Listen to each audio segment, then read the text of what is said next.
본문에는 무너졌던 예루살렘 성을 느헤미야가 드디어 쌓게 되어집니다. 바벨론에서 돌아온 이스라엘 백성들이 성전도 재건하고 예루살렘 성을 다시 세우는 일은 이스라엘 백성들에게 너무 중요한 일이었습니다. 왜냐하면 하나님의 백성들로서 그들이 하나님의 백성이다라고 하는 것을 상징하는 가시적인 방패가 되기 때문이었습니다. 그런데 이렇게 예루살렘 성을 쌓는 과정에서 비판하는 방해자들이 나타나게 됩니다. 성을 쌓는 일도 힘든 일인데 이 성 쌓는 일을 비판하고 방해하고 공격하는 사람들 때문에 이 성을 쌓는 일에 어려움을 겪게 되어집니다. 하나님의 사람이었던 느헤미야가 이런 비판에 공격을 당하면서 그 비판을 어떻게 극복하는지 오늘 성경 본문은 우리에게 소개를 합니다. 모든 대적들의 그 비판, 반대를 느헤미야가 믿음으로 잘 극복하고 성벽을 재건하게 되어집니다. 느헤미야가 만났던 비판의 문제는 우리의 인생길에서 누구나가 다 겪는 문제일 수 있습니다. 저도 이 비판의 문제를 경험하고 여러분들도 비판의 문제를 경험하실 겁니다. 때로 이렇게 비판을 당할 때 우리는 낙심이 되고 잠을 설치게 되고 인생에 있어서 의욕을 잃어버리는 분들도 있습니다. 이 비판을 극복해 가는 것이 결코 쉽지 않다라는 것을 아마 우리 모두가 다 경험하여서 잘 알 겁니다. 느헤미야서에서 이 느헤미야는 이 비판의 문제를 어떻게 극복해 가는가 우리에게 좋은 모델링이 됩니다. 첫째는 비판을 당할 때 배후의 악한 영을 보아야 합니다. 오늘 본문에는 사단이라는 단어가 소개되지는 않습니다. 비판하는 사람들의 이름이 소개됩니다. 느헤미야서 4장 1절에 보면 산발랏이 여기 보면 분노하여 유다 사람 우리가 성을 건축한다 함을 듣고 크게 분노하여 유다 사람들을 비웃으며라고 합니다. 성벽을 건설하는데 지금 그 비판의 주동자 산발랏이었습니다. 그리고 거기에 도비야와 또 다른 인물이 조인됩니다. 느헤미야서 4장 3절에 보면 암몬 사람 도비야는 곁에 섰다가 이르되 그들이 건축하는 돌 성벽은 여호가 올라가도 곧 무너지리라. 여기 보면 또 도비야가 소개되어집니다. 산발랏, 도비야. 또 한 명이 느헤미야서 2장 9절에 소개됩니다. 호론 사람 산발랏과 종이었던 암몬 사람 도비야와 아라비아 사람 게셈이 이 말을 듣고 여기 보면 또 비판에 가담을 합니다. 이 세 사람이 주동이 되어서 비판의 모든 그 분위기를 이끌어 갑니다. 여기 주동자는 산발랏이었습니다. 이 산발랏은 유대인과 결혼을 하였던 이방인으로 여겨집니다. 당시의 사마리아 총독이었다라고 합니다. 이방인이지만 유대인과 결혼을 하면서 형식적으로는 하나님을 섬기는 신앙인이었습니다. 그러나 그의 신앙은 진짜 신앙이 아니었고 혼합주의 신앙이었습니다.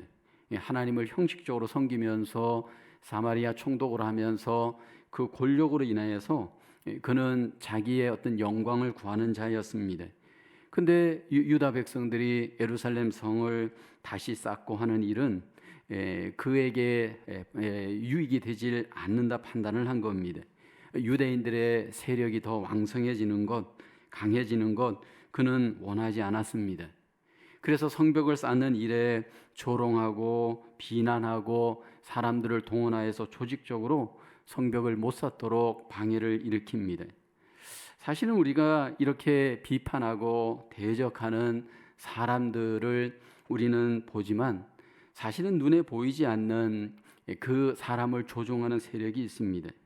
산발랏과 도비와 이 게셈과 같은 사람 뒤에서 악한 사단이 그들을 조종하는 겁니다. 성경 느헤미야서에서는 한 번도 사단이라는 단어가 소개되지 않습니다. 그러나 그 배후에서는 사단이 이들을 앞세워서 이들을 조종합니다. 성경에서는 이 사단의 실체에 대해서 우리에게 이렇게 소개합니다. 요한계시록 9장 11절에 보면 그들에게 왕이 있으니 무저경의 사자라. 히브리어로는 그 이름이 아바돈이요 헬라어로는 그 이름이 아볼루온이더라. 여기 보면 히브리어 아바돈, 헬라어 아볼루온, 그 의미가 뭐냐 하면 이 파괴자라는 뜻입니다. 이 사단의 그 용어의 원어의 뜻은 파괴자라는 의미가 있습니다. 살인자, 악한 자, 붉은 용, 거짓말하는 자, 여러 별명이 있는데 궁극적으로 이 사단의 특징은 파괴자입니다. 근데 이 사단이 사람을 앞세워서 이렇게 비판하면서 공격을 하는데 그들이 쏘는 그게 바로 불화살입니다. 이 사단이 쏘는 불화살의 우선적인 특징이 비판입니다.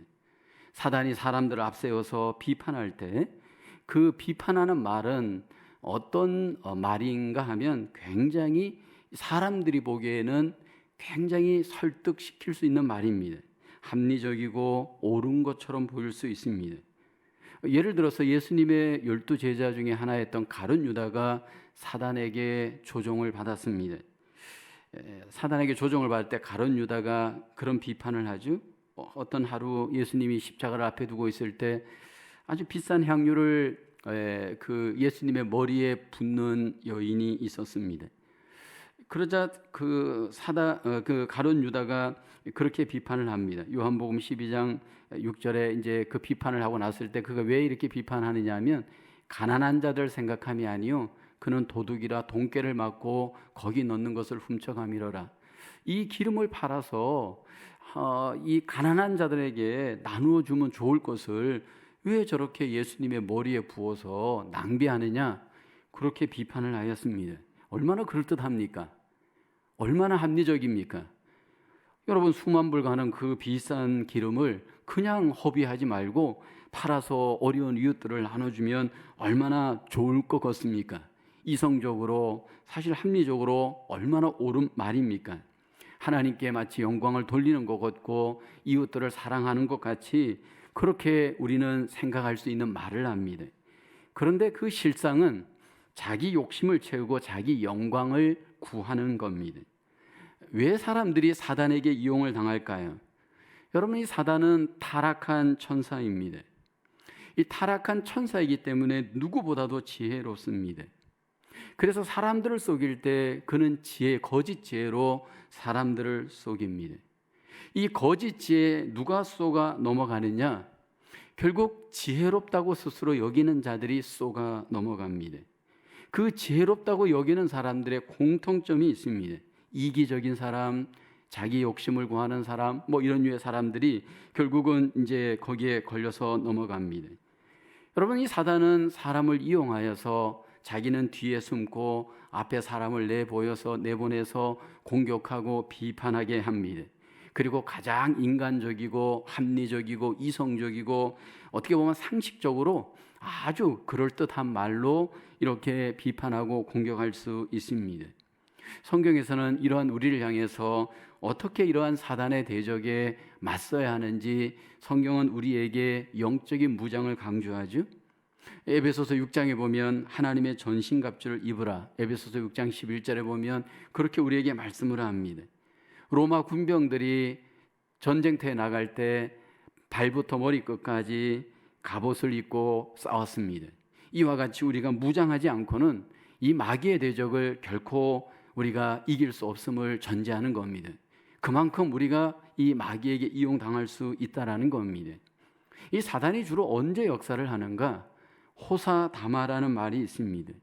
좋은 일에는 방해되는 일이 많다, 마가 끼인다라는 의미입니다. 마귀가 가장 역사할 때는 교회가 잘 될 때입니다. 교회가 부흥할 때입니다. 교회가 세워질 때입니다. 왜냐하면 이 사단은 회방하는 자이고 대적자이기 때문에 잘 되는 것을 그는 시기합니다. 그래서 잘 될 때 잘 못되게 앞장서서 대적하고 비판하는 그 역할을 누가 하느냐 하면 바로 이 사단이 합니다. 오늘 느헤미야가 유대인들을 이끌고 예루살렘에서 성을 쌓는 일, 성을 재건하는 일은 얼마나 강력스러운 일이겠습니까? 70여 년 동안 포로 생활하다가 이제 돌아와서 무너졌던 성을 세울 때 얼마나 그들은 마음이 좋고 얼마나 그들 속에 여러 가지로 기분이 좋겠습니까? 이 때를 사단은 이용하여서 그들을 공격하였습니다. 사단은 우는 사자같이 두루다니면서 삼킬 자를 찾고 있습니다. 그리고 그 삼킬 자를 찾고 난 뒤에 그 사람을 앞세워서 공격을 합니다. 그래서 사단에게 가장 이용당하기 쉬운 사람은 사실은 세상적으로 똑똑하다라고 생각하는 사람들입니다. 일종의 교만한 사람입니다. 내가 으뜸이 되기를 좋아하거나 내가 높아지기를 좋아하거나 내가 대장 되기를 좋아하는 사람들일 경우에 사실은 사단에게 이용당할 가능성이 굉장히 많습니다. 오늘 본문의 산발랏과 같은 이런 류의 사람들입니다. 내가 모든 걸 통제하고 내가 모든 것들을 조종하려고 하는 사람, 이런 사람들은 사단이 아주 좋아하는 사람일 수 있습니다. 그리고 그 사람들을 이용해서 불화살을 날리기 시작합니다. 비판의 불화살을 날리면서 자기를 높이고 자기 의의를 자랑하고 자기 생각을 앞세우려고 할 수 있습니다. 오늘 우리가 이러한 공격을 받을 수 있습니다. 목회자인 저도 받고 여러분도 받을 수 있습니다. 그때 우리가 이 모든 것들을 사람과의 싸움이 아니고 마귀와의 싸움이다라는 것을 우리가 영적으로 분별하면서 우리가 이 문제를 이겨나가기를 원합니다. 하나님의 전신갑주를 입고 영적으로 더욱 담대하게 무장하여서 이러한 비판의 문제를 잘 극복하고 이겨내시는 저와 여러분 되어야 할 줄로 믿습니다. 두 번째로 비판을 당할 때 더욱 기도해야 합니다. 오늘 4절에 보면 비판을 당하는 느헤미야가 기도합니다. 우리 하나님이여 들으시옵소서. 우리가 업신여김을 당하나이다.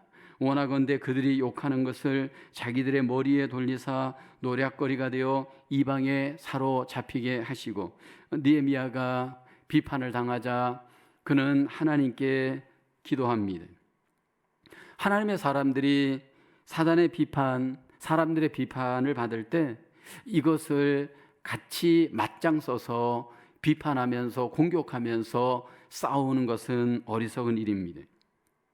하나님 앞에 먼저 우리가 해야 할 일은 기도하는 일입니다. 그들의 그 모든 비판의 공격을 같이 비판하면서 공격하는 것은 사단의 작전에 넘어가는 겁니다. 여기 비판할 때 대꾸하지 않고 느헤미야는 하나님께 기도하였습니다.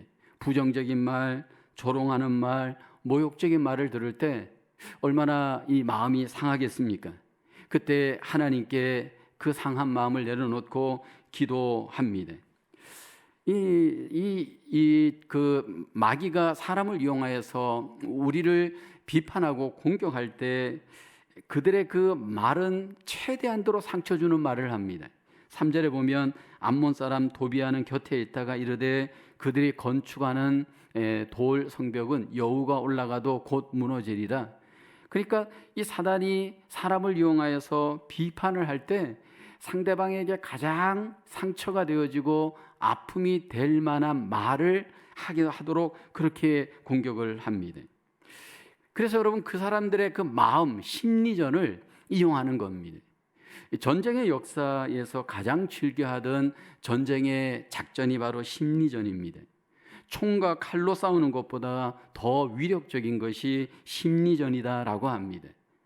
한국에 가면 휴전선이 있고 그 휴전선에서 남한에서는 북한으로 방송을 보내고 북한에서는 남한으로 방송을 보냅니다. 근데 많은 북한 군인들이 남한으로 귀순을 하는데 그 귀순하는 이유가 있습니다. 왜 당신이 귀순하게 되었는가? 그 귀순의 그 이유, 월남한 이유를 이렇게 물어보면 남한에서 들려주는 라디오 방송이 굉장히 그들에게 영향을 미친다라는 겁니다. 밤에 그 방송이 굉장히 멀리까지 들립니다. 거기에 유행가도 특히 많이 나오고 거기에 이런저런 대담 프로도 나옵니다. 그래서 그들의 마음속에 남한 사람들이 얼마나 자유롭고 평화가 있고 사랑이 있고 풍성한 삶을 사는지 노래를 들으면서 대담 프로를 들으면서 그들이 은근히 그 안에 그리워하게 되어집니다. 이 심리전을 이용하는 겁니다. 그래서 북한이 가장 무서워하는 것이 이런 확성기와 같은 이런 라디오 방송을 굉장히 그들이 무서워합니다. 이 심리전에서 지면 지는 겁니다. 지금 느헤미야를 대적하는 비판하는 사람들이 지금 심리전을 통해서 느헤미야를 공격하고 있습니다.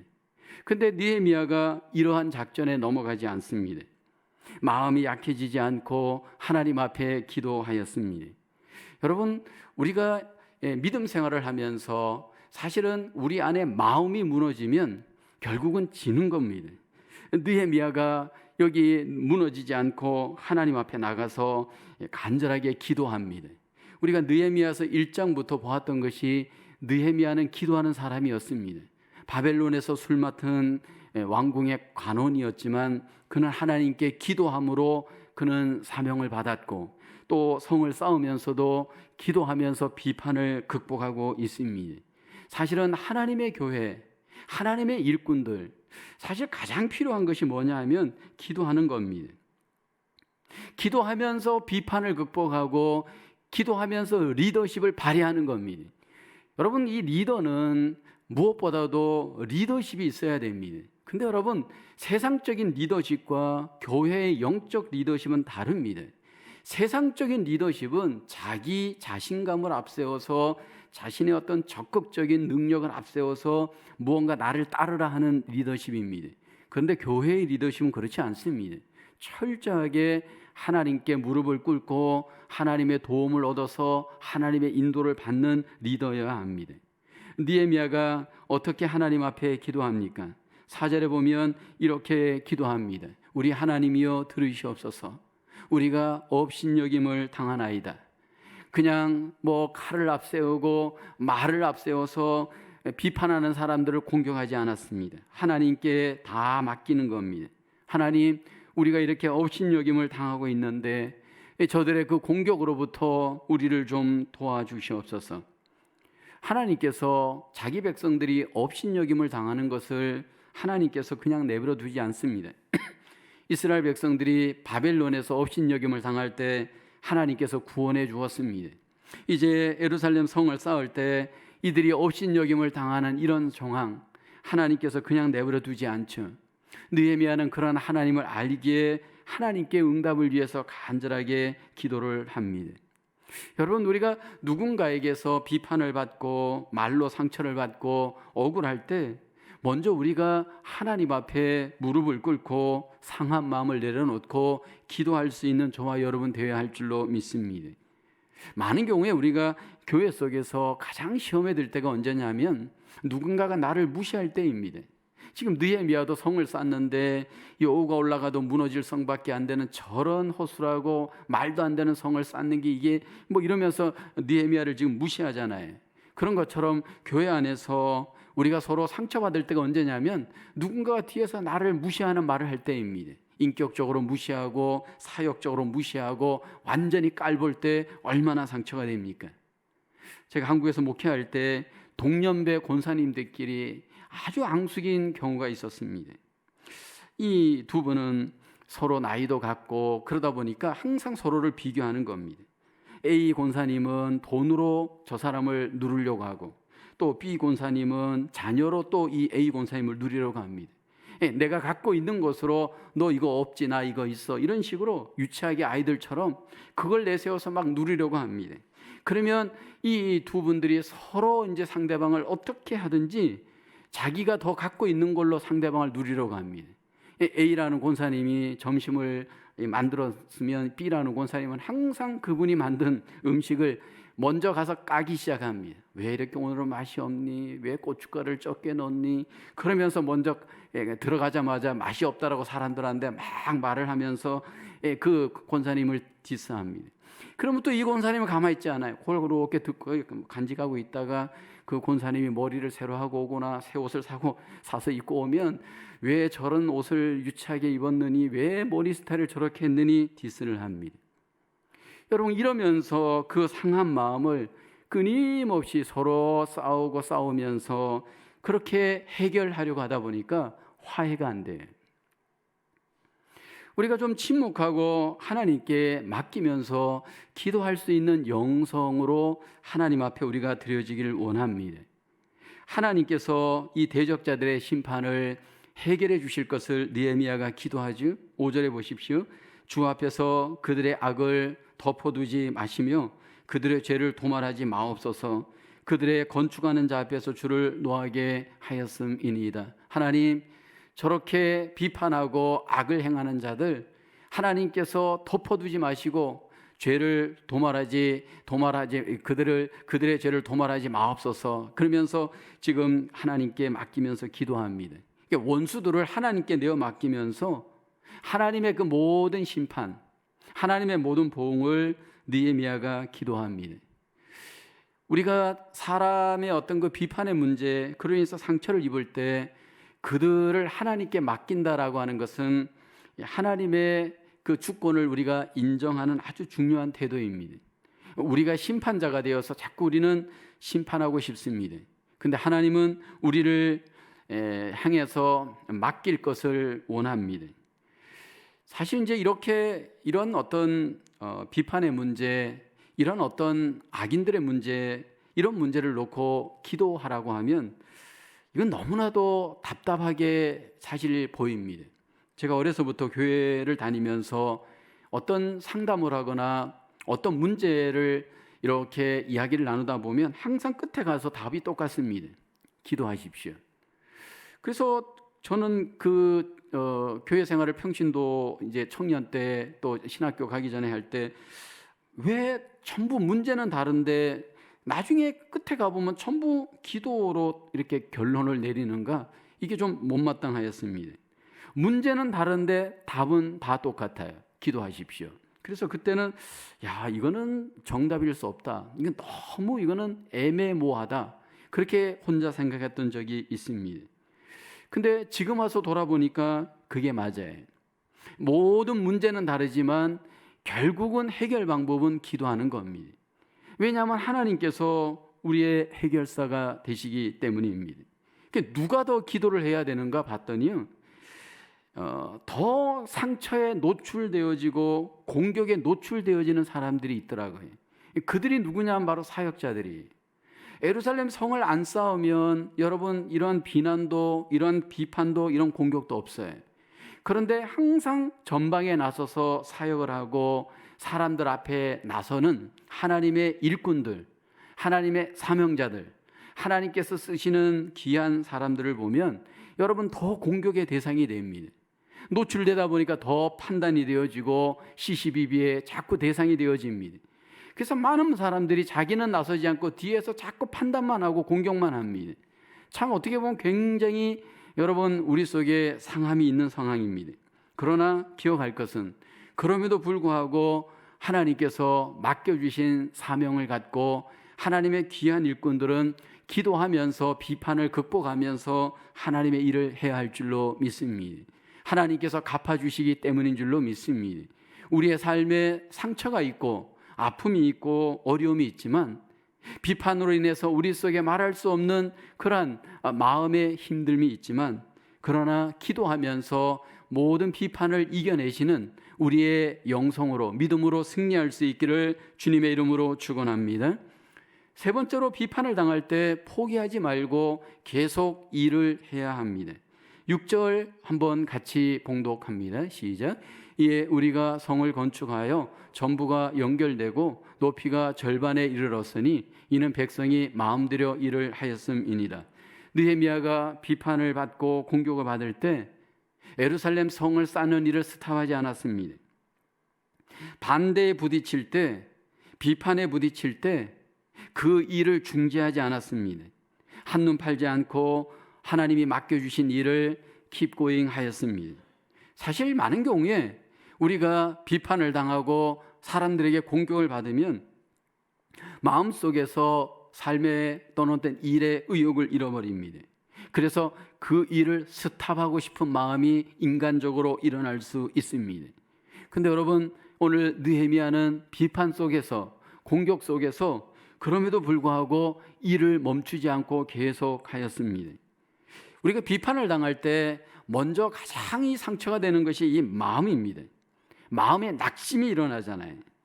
포기하고 싶은 마음이 일어날 수 있습니다. 근데 여러분 하나님께서 하나님의 일을 맡겼던 사명자들의 공통점이 있습니다. 구약에서 신약까지 하나님께서 일을 맡겼던 사명자들은 한결같이 100% 공격을 당합니다. 비판을 당합니다. 예를 들어서 구약의 모세를 보십시오. 이스라엘 백성들을 인도하는 40여 년의 삶이 항상 비판의 연속이었습니다. 이스라엘 백성들이 모세를 항상 비판하였습니다. 근데 모세는 그 일을 끝까지 감당합니다. 신약에 가서 바울을 보십시오. 계속해서 바울도 비판을 당합니다.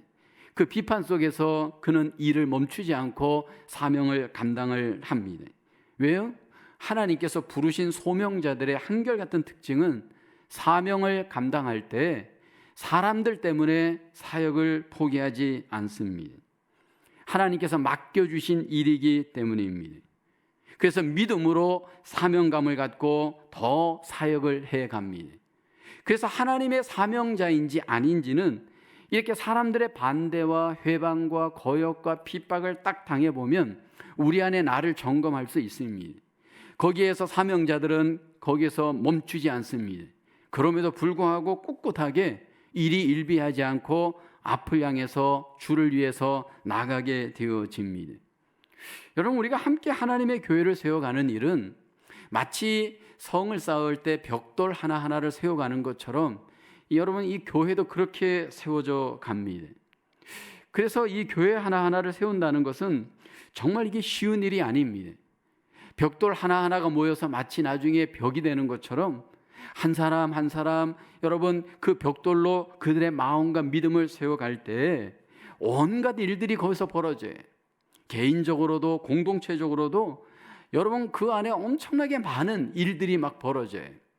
그런데 여러분 그 일을 포기하지 않고 개인적으로 공동체적으로 키고잉하면서 인내하면서 잘해 나가는 사람이 결국 하나님의 사람이고 하나님의 교회의 모습인 줄로 믿습니다. 오늘 본문에 보면 이 방해하고 비판하는 사람들이 얼마나 적극적인지 모릅니다.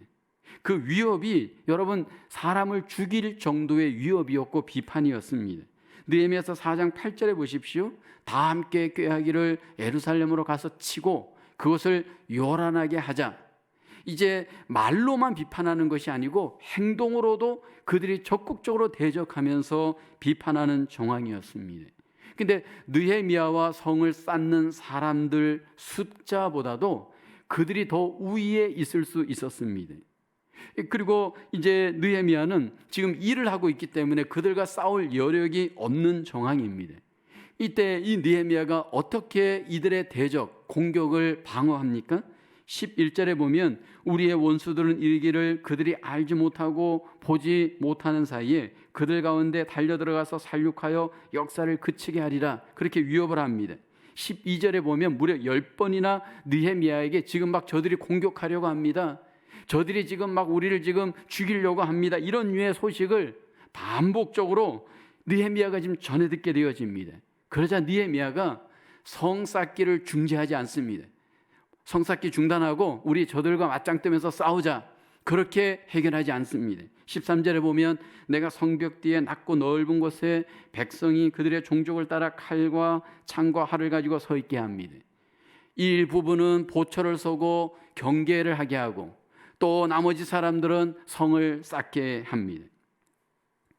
여러분, 적극적으로 무기를 갖고 이렇게 성을 지키면서 또 한편에서 일을 하면서 그 일을 여러분 포기하지 않습니다. 그러면서 그들의 마음을 여러분 흔들리지 아니하도록 느헤미야가 여기 보면 싸잡습니다. 14절을 보십시오. 내가 돌아보니 일어나서 귀족들과 민장들과 남은 백성들에게 말합니다. 너희는 그들을 두려워하지 말고 지극히 크고 두려우신 주를 기억하고 너희 형제와 자녀와 아내와 집을 위하여 싸우라 하였느니라. 우리가 직면해야 하는데 여기 그 느헤미야가 무엇을 직면하느냐 하면 지금 대적을 받고 공격을 받고 비판을 받는 정황 속에서 그는 가장 이 모든 문제를 현실적으로 지금 이겨나가고 있습니다. 그래서 전쟁에 대해서 준비도 하고 일도 포기하지 않고 준비하면서 결국 강하고 담대한 믿음으로 이 모든 비판을, 대적을 직면해서 이겨내고 있습니다. 무엇이 이렇게 느헤미야로 하여금 강하게 했을까요? 여러분, 느헤미야는 군인이 아닙니다.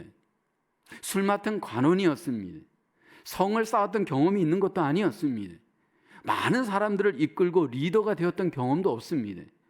이렇게 경험도 없고 이런 어떤 능력도, 그런 어떤 여러분 기술도 없었던 사람이 이렇게 예루살렘 성을 쌓을 때 이런 담대함, 이런 용기, 이런 추진력은 어디에서 나왔을까요? 무엇이 그로 하여금 이렇게 강하고 담대하게 이 대적과 이 비판을 이기는 그러한 삶을 살게 하였을까요? 본문 14절 하반절에 보면 그 비결이 소개되어집니다. 14절 하반절에 보면 이렇게 얘기하죠. 너희는 그들을 두려워하지 말고 지극히 크시고 두려우신 줄을 기억하고 라고 합니다. 지극히 크고 두려우신 주 하나님을 그는 기억하고 있습니다. 느헤미야의 신관, 느헤미야의 하나님에 대한 지식은 놀라웠습니다. 크고 두려우신 하나님이었습니다. 그분이 크시기 때문에 어떤 큰 자가 공격하여도 그는 두려워하지 않았습니다. 그는 하나님을 두려워하였지 사람을 두려워하지 않았습니다. 아무리 사람들이 공격하고 비난하고 힘이 들어도 내가 믿고 있는 크신 하나님, 내가 믿고 있는 두려우신 하나님이 나를 도와주시고 인도해 주시고 승리케 해 주실 것을 그는 믿었습니다. 여러분, 우리가 신앙생활할 때 내가 믿는 하나님, 내가 믿는 예수님, 내가 믿는 성령님, 그분이 과연 어떤 분인지 우리가 분명히 믿고 확신한다면 우리 속에 현실을 이겨낼 수 있는 놀라운 힘이 그 안에서 일어나게 되어지는 줄로 믿습니다. 여러분, 느헤미야는 하나님의 일을 했습니다. 우리가 생각하기에 하나님의 일을 하면 모든 것들이 술술술술 잘 풀려야 합니다. 여러분, 외적으로 내적으로 분명히 하나님이 인도하여서 성을 쌓도록 하나님이 도와주셨습니다. 그럴수록 사단도 열심을 내어서 이 하나님의 일을 하였던 느헤미야를 공격하였습니다. 그 공격의 핵심은 비판하는 거였습니다. 그런데 느헤미야는 그 마귀의 작전에 넘어가지 않고 그 비판을 잘 극복하고 승리하였습니다. 오늘 우리에게도 이런 류의 비판의 문제, 저에게도 여러분에게도 있을 수 있습니다. 이 비판의 문제를 접근할 때 우리는 그 배후에 악한 영이 있음을 영적으로 잘 분별하여서 영적으로 나를 잘 무장하여 영적으로 직면하여서 이겨낼 수 있는 삶이 되길 원합니다. 그리고 그 비판 앞에서 먼저 내가 기도하기를 원합니다. 나를 씻고 뒤에서 공격하고 비판하는 자들 하나님께 맡기고 기도하면서 이겨내길 원합니다. 그리고 무엇보다도 중요한 것은 하나님이 나에게 맡긴 일을 포기하지 않고 끝까지 잘 감당하길 원합니다. 크고 두려우신 하나님께서 우리와 함께해 주시기 때문인 줄로 믿습니다. 비판을 극복하고 하나님이 맡긴 사명과 사역에 승리하시는 우리 모두의 삶이 되기를 주님의 이름으로 축원합니다.